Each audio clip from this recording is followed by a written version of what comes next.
어서 오세요. 반갑습니다. 안녕하세요. 저는 40대 초반 남자입니다. 작은 사업을 하고 있고 아직 미혼입니다. 5살 어린 남동생이 하나 있는데 작년에 결혼을 하였습니다. 그래서 그런지 저희 부모님의 결혼 잔소리가 최근에 조금 잠잠해졌습니다. 아무튼 동생은 제 회사에서 일을 하고 있습니다. 그래서 신혼집이 제가 살고 있는 집 근처입니다. 재수 씨도 직장을 다니고 있었지만 결혼을 하면서 빨리 아기를 가지고 싶다며 퇴사한 것으로 알고 있었습니다. 몇 주 전에 회사에서 일을 하고 있는데 재수 씨한테 연락이 왔습니다. 남편 몰래 개인적으로 할 이야기 있다며 조용히 만났으면 좋겠다는 하는 것이었습니다.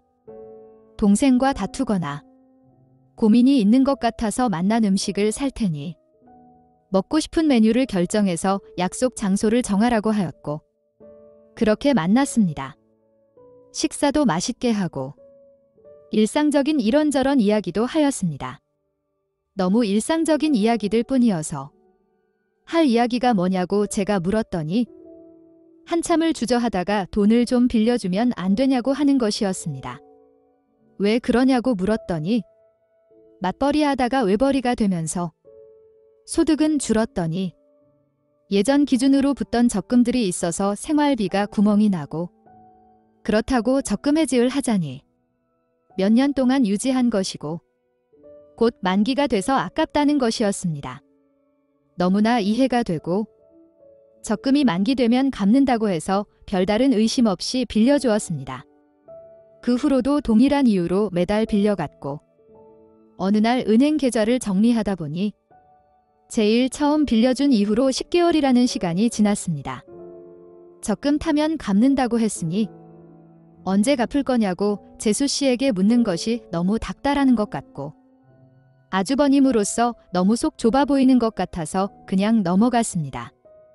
그래도 조만간 탄다던 적금이었는데 거의 1년이 다 되어가는데 매달 400만 원씩 빌려갔고 현재까지 4천만 원이 넘는 큰 돈이었습니다.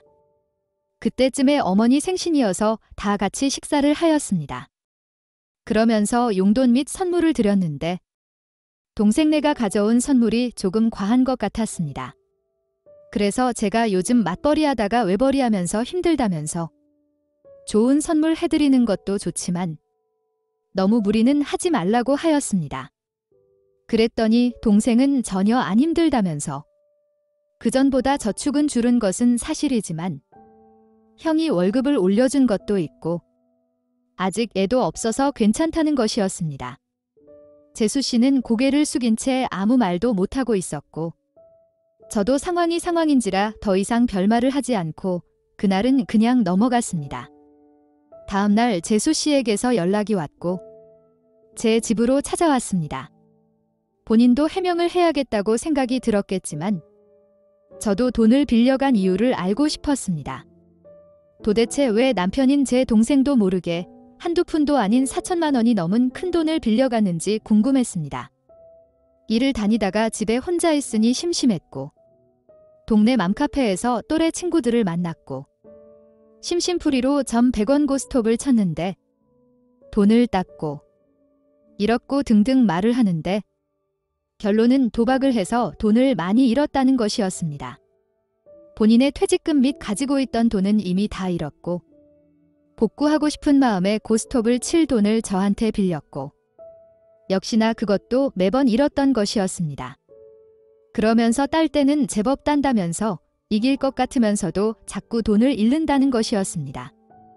이미 한 푼도 없고 동생은 모르고 있고 갚을 수 있는 상황도 안 되는 것 같았습니다. 대충 들어봐도 이래저래 저한테 빌린 것까지 해서 1억 이상 잃은 것 같았습니다. 동네 친구들끼리 심심풀이로 치는 고스톱에서 오고 가는 금액대는 아니었습니다. 아무리 오랜 시간 쳤다고 해도 친구들이 고스톱을 쳐서 1억을 잃었다는 사람은 본 적이 없습니다.